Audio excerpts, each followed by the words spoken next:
Hello students, मैं शशि सिडाना स्वागत करता हूं आपका आपके अपने YouTube channel chemistry and GK Shashi Sidana पर। स्टूडेंट्स, आज जो टॉपिक हम डिस्कस करने जा रहे हैं class 11th NEET, IIT JEE, JET, ICAR, second grade exam, RPSC, सभी कॉम्पिटिटिव एग्ज़ाम्स जो भी साइंस स्टूडेंट्स के लिए दिए जा सकते हैं, उन सभी के लिए एक बहुत ही महत्वपूर्ण टॉपिक केपी व केसी में संबंध। केपी व केसी में संबंध। अब केपी व केसी के हम पिछले वीडियो में पढ़ चुके हैं कि के जो था वो साम्य अवस्था स्थिरांक या साम्य स्थिरांक के नाम से जाना जाता है के को। और साम्य स्थिरांक क्या था? हमने सांद्रता के संदर्भ में लिखा था कि उत्पादों की सांद्रता व अभिकारकों की सांद्रता का अनुपात साम्य स्थिरांक कहलाता है। अब उसी को हम आगे बढ़ाते हुए क्लियर करेंगे आपको कि साम्य स्थिरांक जो है, साम्य स्थिरांक इसे दो फॉर्म में लिखा जा सकता है। साम्य स्थिरांक को दो फॉर्म में लिखा जा सकता है, एक तो केसी की फॉर्म में, एक केपी की फॉर्म में। एक केसी की फॉर्म में और एक केपी की फॉर्म में। अब केसी और केपी कब लिखे जाते हैं वो और क्लियर कर लें। अब मान लो कोई अभिक्रिया है, कोई अभिकारक है मेरे पास, मैंने उसका जलीय विलयन बना लिया, जैसे चीनी को जल में घोल लिया, तो फिर विलयन जो होगा उसकी कोई ना कोई सांद्रता होगी। जैसे हम बोलते हैं सांद्र विलयन, तनु विलयन। तो कोई अगर अभिक्रिया जलीय विलयन में हो रही है, जैसे मैंने लिखा ए क्यू यानी एक्वस यानी जलीय, प्लस बी ए क्यू यानी ए का जलीय विलयन प्लस बी का जलीय विलयन मिलाया गया और बना क्या? C A Q plus D A Q यानी एक्वस जलीय विलयन लिया गया है। तो ये अभिक्रिया जलीय विलयन में संपन्न हो रही है। A aqueous plus B aqueous equal to C aqueous plus D aqueous. अब ये उत्क्रमणीय अभिक्रिया है। अब इसका साम्य स्थिरांक जो होगा वो केसी के संदर्भ में, केसी की फॉर्म में लिखा जाएगा। C4 यहाँ कंसंट्रेशन है, तो C4 कंसंट्रेशन यानी सांद्रता के संदर्भ में साम्य स्थिरांक लिखा जाएगा। तो ये बनेगा उत्पादों की सांद्रता, जो हम पहले भी पढ़ चुके हैं, बटे अभिकारकों की सांद्रता, यानी C की सांद्रता इंटू D की सांद्रता बटे A की सांद्रता इंटू B की सांद्रता। तो उत्पादों की सांद्रता बटे अभिकारकों की सांद्रता। अब यदि यही अभिक्रिया गैसीय अवस्था में होती, यानी ए जलीय विलयन में नहीं होकर ए गैस फॉर्म में होता, जी ए ब्रैकेट में जी यानी गैसीय, बी के ब्रैकेट में भी जी यानी गैसीय, सी के ब्रैकेट में भी जी यानी गैसीय और डी के ब्रैकेट में भी जी यानी गैसीय। तो गैस की सांद्रता नहीं होती, गैस का दाब होता है और दाब को हम इंग्लिश में प्रेशर बोलते हैं, इसीलिए ये Kp लिखा गया है। P for pressure. अब Kp को हम लोग प्रेशर के संदर्भ में यानी दाब के संदर्भ में व्यक्त करेंगे। K को साम्य स्थिरांक को हम दाब के संदर्भ में व्यक्त करेंगे, तो Kp से लिखा जाएगा। तो ये बनेगा C का प्रेशर, जैसे यहाँ था C की सांद्रता, जब C था तो C फॉर कंसंट्रेशन यानी सांद्रता। अब P है तो P फॉर प्रेशर यानी दाब। तो ये बनेगा C का प्रेशर इंटू D का प्रेशर अपॉन A का प्रेशर इंटू B का प्रेशर।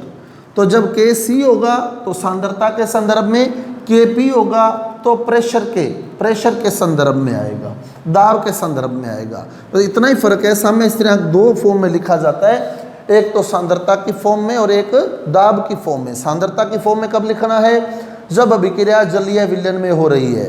और दाब की फॉर्म में कब लिखना है? जब कोई गैसीय अभिक्रिया संपन्न करवा रहे हैं।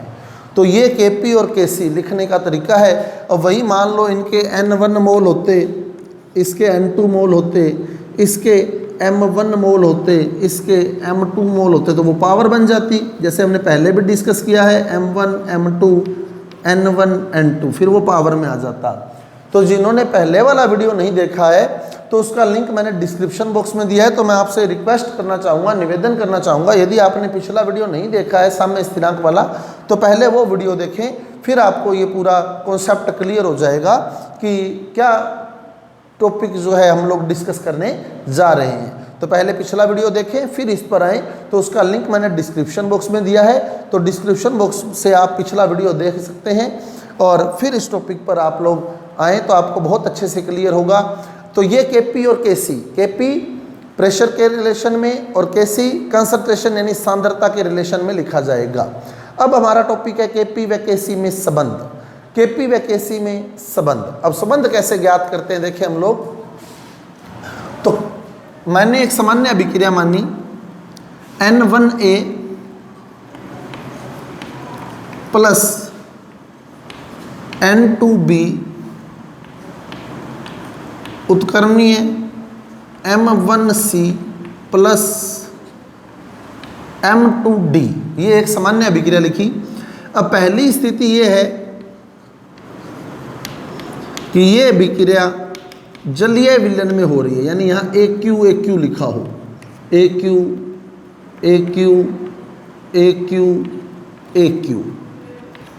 तो ये अभिक्रिया जलीय विलयन में हो रही है। तो इसके लिए क्या लिखेंगे हम लोग, केसी लिखेंगे। केसी क्या होगा, उत्पादों की सांद्रता, अब उत्पाद कौन कौन से हैं, C और D, तो C की सांद्रता इंटू D की सांद्रता, और इनके जो मोल होंगे वो पावर में आ जाएंगे, तो इसकी पावर M1, इसकी पावर M2, बट्टे में अभिकारक की सांद्रता A की सांद्रता इंटू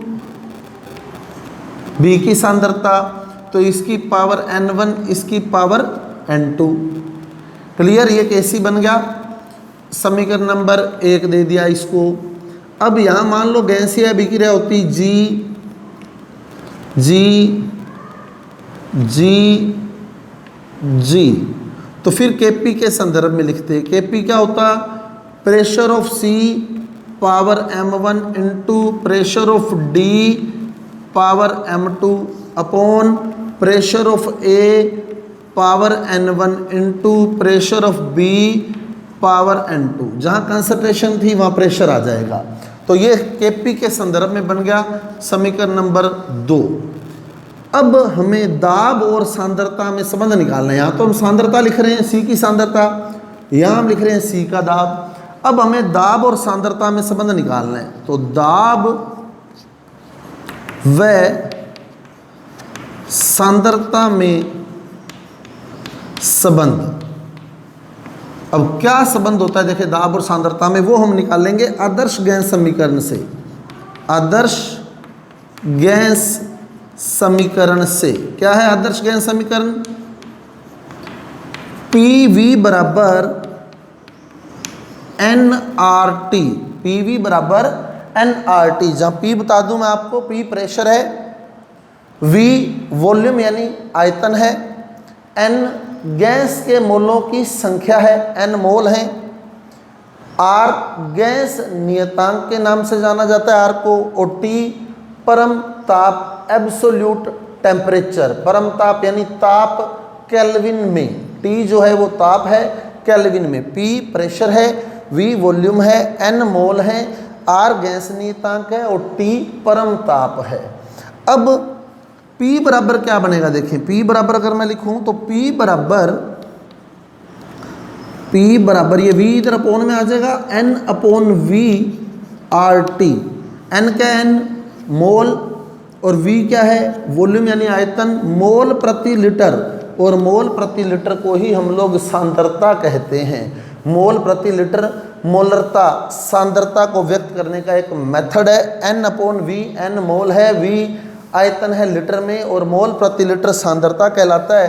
अर्थात P बराबर CRT यानी दाब बराबर सांद्रता इंटू RT। तो ये संबंध बन गया हमारे पास क्या, दाब बराबर सांद्रता इंटू RT, तो P बराबर CRT, फिर क्लियर कर ले कैसे आया, KC क्लियर उत्पादों की सांद्रता बट्टे अभिकारकों की सांद्रता, KP क्लियर उत्पादों का दाब बट्टे अभिकारकों का दाब। अब आदर्श गैस समीकरण लगानी है PV बराबर nRT, तो P बराबर N/VRT। N क्या है, मोल, V क्या है, आयतन, मोल प्रति लीटर, मोल प्रति लीटर को हम सांद्रता कहते हैं, तो दाब बराबर सांद्रता इंटू RT। अब आप देखें ये है C का दाब, ये D का दाब, ये A का दाब, ये B का दाब, pressure of C, pressure of D, pressure of A, pressure of B। तो pressure of A equal to दाब क्या है, सांद्रता इंटू RT, तो pressure of A equal to A की सांद्रता इंटू RT। क्लियर, दाब बराबर सांद्रता इंटू RT है, pressure equal to concentration into RT है, तो A का प्रेशर बराबर A की सांद्रता इंटू RT, B का प्रेशर बराबर B की सांद्रता इंटू RT, C का प्रेशर बराबर C की सांद्रता इंटू RT, और D का प्रेशर बराबर D की सांद्रता इंटू RT। तो B का प्रेशर क्या बनेगा, B का प्रेशर बराबर B की सांद्रता इंटू RT, C का प्रेशर बराबर C की सांद्रता इंटू RT, D का प्रेशर बराबर D की सांद्रता इंटू RT। तो दाब बराबर सांद्रता इंटू RT, तो A का प्रेशर बराबर A की सांद्रता इंटू RT, B का प्रेशर बराबर B की सांद्रता इंटू RT, C का प्रेशर बराबर C की सांद्रता इंटू RT, और D का प्रेशर बराबर D की सांद्रता इंटू RT। अब इस PA, PB, PC और PD के मान जो हैं आप समीकरण 2 में रख दें, आपका आंसर आपके सामने आ जाएगा। इतना ही काम है बस मेन। तो फिर देख लें, पहले KC की वैल्यू लिखें, KP की वैल्यू लिखें, फिर आदर्श गैस समीकरण लगानी है। आदर्श गैस समीकरण लगाते ही आपका संबंध आ जाएगा दाब बराबर सांद्रता इंटू RT, यानी प्रेशर इक्वल टू सांद्रता इंटू RT।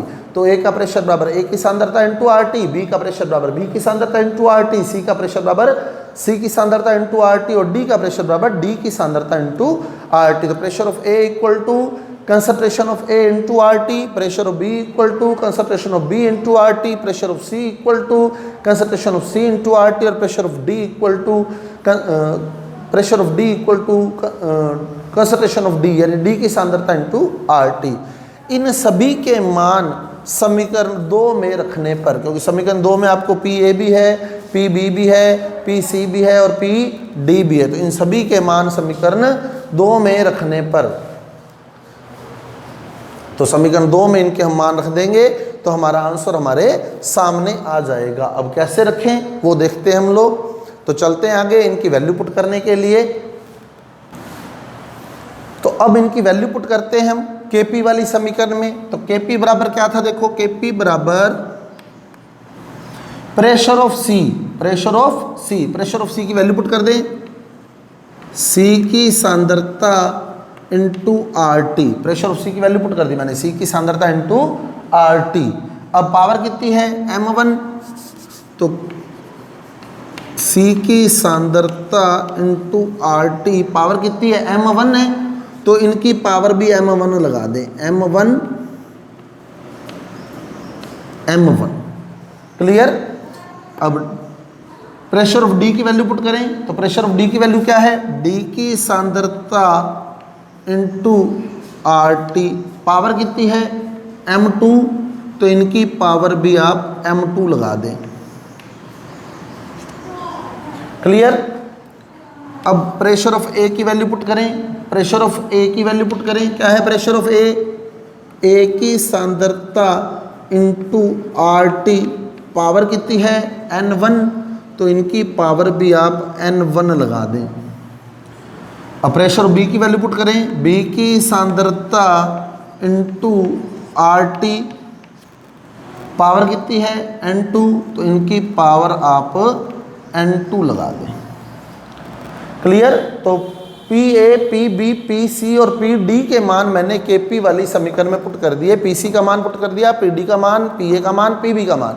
अब इनकी जो पावर थी वो पावर लगा दी। अब आप देखें क्या होगा, KP बराबर आधार समान है RT, आधार दोनों समान है, RT तो घातें जुड़ जाती हैं, आधार समान होते तो घातें जुड़ जाती हैं। तो क्या लिखेंगे हम, C की सांद्रता पावर M1 डी की सांद्रता पावर m2। अब आधार समान थे, RT आधार समान थे तो घाते जोड़ देंगे m1 plus m2, m1 plus m2। Clear, आधार समान है तो घाते जुड़ जाएंगी। अपोन में A की सांद्रता पावर n1, B की सांद्रता पावर n2, आधार समान है घाते जोड़ देंगे n1 प्लस n2, आधार समान है तो घाते जोड़ देंगे आप। क्लियर, अब आप देखिए ये कैसी बन गया, देखो ये कैसी है, चेक कर सकते हैं हम। C की कंसंट्रेशन पावर m1, D की concentration power m2 upon A की कंसंट्रेशन पावर n1, B की कंसंट्रेशन पावर n2, ये Kc के बराबर हो गया। तो ये बन गया Kp बराबर Kc, ये Kc के बराबर हो गया तो इसकी जगह मैंने Kc लिख दिया। क्लियर, अब m1 प्लस m2 क्या है, देखो m1 प्लस m2 जो है वो उत्पादों के मोल हैं। m1 क्या है, C के मोल, m2 क्या है, D के मोल। मान लो C के 2 मोल होते और D के 3 मोल होते, C के 2 मोल होते और D के 3 मोल होते, तो हमारे से पूछा जाता है उत्पादों के कितने मोल हैं, उत्पादों के कुल कितने मोल है, तो हम कहते हैं C के 2 मोल है, D के 3 मोल है, यानी टोटल 5 मोल हैं। क्लियर, तो 5 मोल कैसे बताएं, 2 प्लस 3, 2 प्लस 3 यानी m1 प्लस m2, तो ये बन गए उत्पादों के मोल। m1 प्लस m2 क्या है, उत्पादों के मोल। तो यहाँ मैं लिख दूंगा RT की पावर उत्पादों के मोल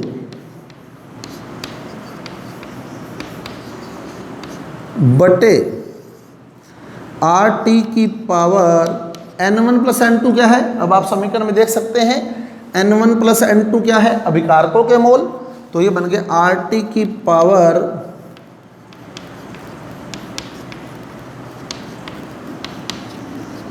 अभिकारकों के मोल। क्लियर, तो ये बन गया के, ये तो Kc बन गया तो इसकी जगह मैंने Kc लिख दिया। RT की पावर ये हो गया उत्पादों के मोल, ये हो गया अभिकारकों के मोल। अब जब नीचे वाली राशि को ऊपर लेके आते हैं, अपोन में जो डिजिट होती है उसको जब हम ऊपर लेके आते हैं, जैसे इस RT को मैं ऊपर लेके जाऊंगा तो क्या था, RT की पावर ये तो था उत्पादों के मोल, अब नीचे वाले RT को भी ऊपर ले गया तो जो पावर प्लस में थी वो पावर माइनस हो जाएगी, तो इसकी पावर माइनस में हो जाएगी अभिकारकों के मोल। क्लियर, तो जो पावर प्लस में थी वो पावर माइनस में होगी अभिकारकों के मोल। और फिर आधार समान है तो घाते इकट्ठी कर दे तो क्या बनेगा, Kp बराबर Kc RT की पावर उत्पादों के मोल माइनस अभिकारकों के मोल, उत्पादों के मोल क्योंकि ये माइनस का निशान है तो यहाँ बनेगा उत्पादों के मोल माइनस अभिकारकों के मोल। तो यानी मोलों की संख्या में परिवर्तन, तो मोलों की संख्या में परिवर्तन को डेल्टा n से लिखा जाता है। n क्या था, n पहले भी बताया था आपको, n मोल है, तो डेल्टा n क्या है, मोलों की संख्या में परिवर्तन। क्या है डेल्टा n, उत्पादों के मोल माइनस अभिकारकों के मोल, उत्पादों के मोल माइनस अभिकारकों के मोल। तो ये डेल्टा n की वैल्यू होती है उत्पादों के मोल माइनस अभिकारकों के मोल। जैसे मान लो यहाँ मैंने 2 मोल रखे, यहाँ मैंने 3 मोल रखे, यहाँ मैंने 2 मोल रखे, यहाँ मैंने 2 मोल रखे। अब मेरे से पूछा जाए डेल्टा n क्या है, तो मैं कैसे बताऊंगा, डेल्टा n बराबर उत्पादों के मोल माइनस अभिकारकों के मोल। उत्पाद कितने, 2 मोल ये, 3 मोल ये, तो कितने हो गए 5 मोल। अभिकारक कितने, 2 मोल ये, 2 मोल है, तो कितने हो गए 4 मोल। तो 5 माइनस 4 यानी डेल्टा n का मान 1 आएगा। क्लियर, 5 माइनस 4, अगर ये होता मान लो ये 3 होता, ये 2 होता, तो हम कैसे सोल्व करते, उत्पादों के मोल माइनस अभिकारकों के मोल। अब उत्पाद कितने मोल, 2 और 2 4 मोल, अभिकारक कितने मोल, 2 और 3 5 मोल। तो हम फार्मूला लगाते हैं उत्पादों के मोल कितने 4 माइनस अभिकारकों के मोल कितने 5, तो डेल्टा n का मान आता हमारे पास -1, डेल्टा n का मान आता -1। अब मान लो ये भी 2 है, ये भी 2 है, ये भी 2 है, ये भी 2 है। अब डेल्टा n का मान निकालना तो उत्पादों के मोल माइनस अभिकारकों के मोल। अब उत्पाद कितने 2 और 2 4 अभिकारक कितने 2 और 2 4, तो 4 माइनस 4 यानी 0 आता डेल्टा एन। यानी डेल्टा एन की 3 स्थितियां संभव हैं। डेल्टा एन पॉजिटिव भी हो सकता है, डेल्टा एन नेगेटिव भी हो सकता है और डेल्टा एन 0 भी हो सकता है। डेल्टा एन क्या था? मोलों की संख्या में परिवर्तन, उत्पादों के मोल माइनस अभिकारकों के मोल। तो डेल्टा एन है मोलों की संख्या में परिवर्तन। तो डेल्टा एन पॉजिटिव भी हो सकता है, नेगेटिव भी हो सकता है और 0 भी हो सकता है। सिंपल सी बात है, मेरे पास अभिकारक है, इधर उत्पाद है। उत्पाद ज़्यादा अभिकारक कम, पहली स्थिति है उत्पाद ज़्यादा है अभिकारक कम है, यही होगा। या फिर अभिकारक ज़्यादा होंगे उत्पाद कम होंगे, या फिर दोनों बराबर होंगे। तो 3 स्थितियाँ हो सकती हैं, या ये ज़्यादा ये कम हो सकता है, ये कम ये ज़्यादा ये कम हो सकता है, या दोनों बराबर हो सकते हैं। चौथी स्थिति आ ही नहीं सकती किसी भी क्रिया में। क्लियर? फिर देख लें, ये ज़्यादा ये कम हो सकता है, ये ज़्यादा ये कम हो सकता है, या दोनों बराबर हो सकते हैं। तो 3 स्थितियाँ हो सकती हैं। उत्पाद, पहली स्थिति उत्पादों के मोल अभिकारकों के मोल से ज़्यादा हैं, दूसरी स्थिति अभिकारकों के मोल उत्पादों के मोल से ज़्यादा हैं, और तीसरी स्थिति दोनों के मोल बराबर हैं। तो डेल्टा एन पॉजिटिव भी हो सकता है, डेल्टा एन नेगेटिव भी हो सकता है और डेल्टा एन 0 भी हो सकता है। अब विद एग्जांपल हम देखें कि कैसे सोल्व करेंगे। ये बहुत ही इंपॉर्टेंट संबंध है। कई बार तो सीधा ही पूछ लिया जाता है पेपर में कि केपी और केसी में क्या संबंध है। तो केपी बराबर केसी आर टी की पावर डेल्टा एन, बहुत ही इंपॉर्टेंट संबंध है। यहाँ फिर नोट कर देता हूँ, केपी बराबर केसी आर टी की पावर डेल्टा एन। तो डायरेक्ट याद रखें इसको, बहुत ही इंपॉर्टेंट क्वेश्चन है आपके पास। जेट के एग्जाम में देखेंगे आप तो हर साल क्वेश्चन आता है केपी और केसी में। तो यहाँ केपी बराबर केसी आर टी की power delta N, direct value याद रखें, क्योंकि इतना टाइम नहीं होगा कि अपने इसको सोल्व कर लें। तो सीधा याद रखें केपी बराबर केसी आर टी की पावर डेल्टा एन। तो अब चलते हैं आगे, इसकी स्थितियों की ओर की क्या क्या संबंध बन सकते हैं। तो अभी अपने संबंध पढ़ा केपी और केसी में। तो क्या संबंध था? केपी बराबर केसी आर टी की पावर डेल्टा एन, ये संबंध था। फिर आपको कहूँगा मैं कि इसको डायरेक्ट लर्न करें, यहीं से आपका क्वेश्चन आता है। पहले इंपॉर्टेंट क्वेश्चन है केपी व केसी में सही संबंध है, तो केपी बराबर केसी आर टी की पावर डेल्टा एन। अब इसकी 3 स्थितियां जो हमने डिस्कस करी, 3 स्थितियां क्या क्या हैं? डेल्टा एन धनात्मक हो सकता है, पॉजिटिव धनात्मक, डेल्टा एन नेगेटिव यानी ऋणात्मक हो सकता है, और डेल्टा एन 0 हो सकता है। तो ये 3 स्थितियां हैं। डेल्टा एन पॉजिटिव हो सकता है, डेल्टा एन नेगेटिव हो सकता है, डेल्टा एन 0 हो सकता है। तो 3 स्थितियां हो सकती हैं डेल्टा एन की, चौथी स्थिति नहीं बन सकती। पॉजिटिव कब होगा? जब उत्पादों के मोल अधिक होंगे, ग्रेटर देन अभिकारकों के मोल। जब उत्पादों के मोल अभिकारकों के मोल से ज़्यादा होंगे तो पॉजिटिव होगा। क्यों? क्योंकि सूत्र क्या था डेल्टा एन का? डेल्टा एन बराबर उत्पादों के मोल यानी एन उत्पाद, एन क्या है? मोल, उत्पाद के मोल माइनस एन अभिकारक यानी अभिकारक के मोल। तो डेल्टा एन है उत्पाद के मोल माइनस अभिकारक के मोल। तो अगर उत्पाद के मोल ज़्यादा हैं अभिकारक के मोल से तो डेल्टा एन धनात्मक आ जाएगा। ऋणात्मक कब आएगा? जब अभिकारक के मोल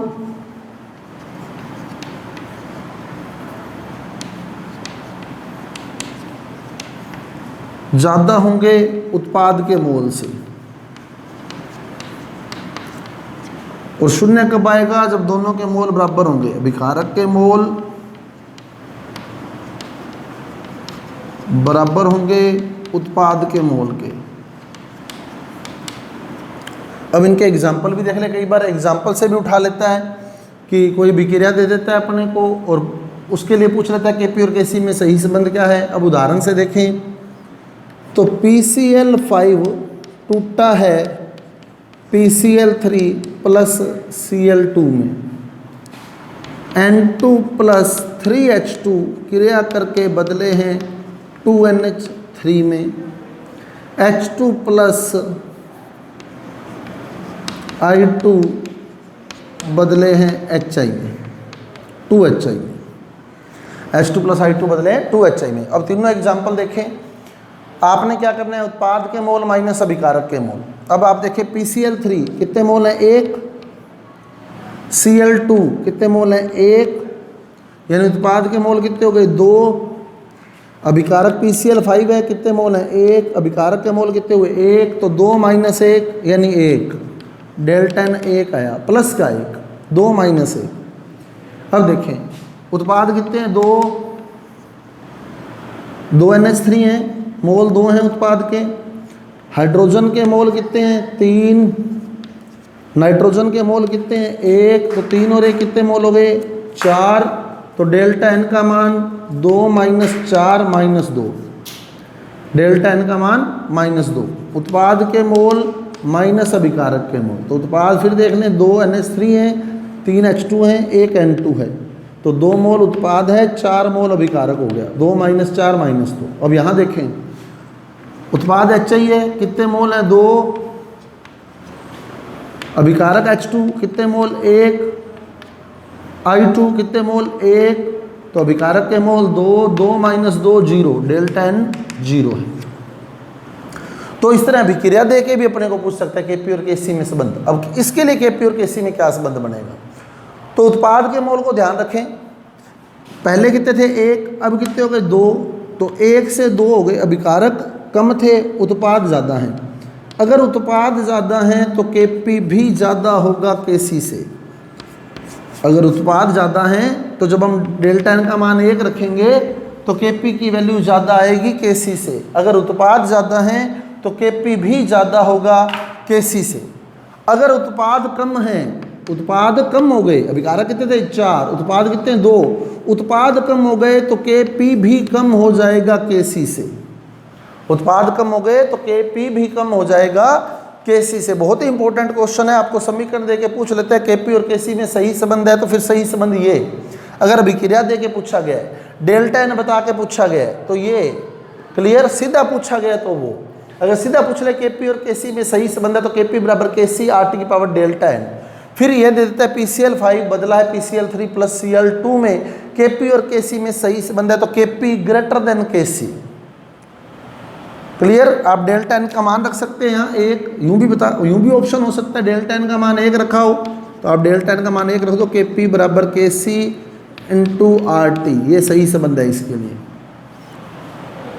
क्लियर। अब आप चलें, उत्पाद घट गए तो Kp भी घट जाएगा, उत्पाद बराबर हैं अभिकारक के तो Kp भी बराबर होगा Kc के।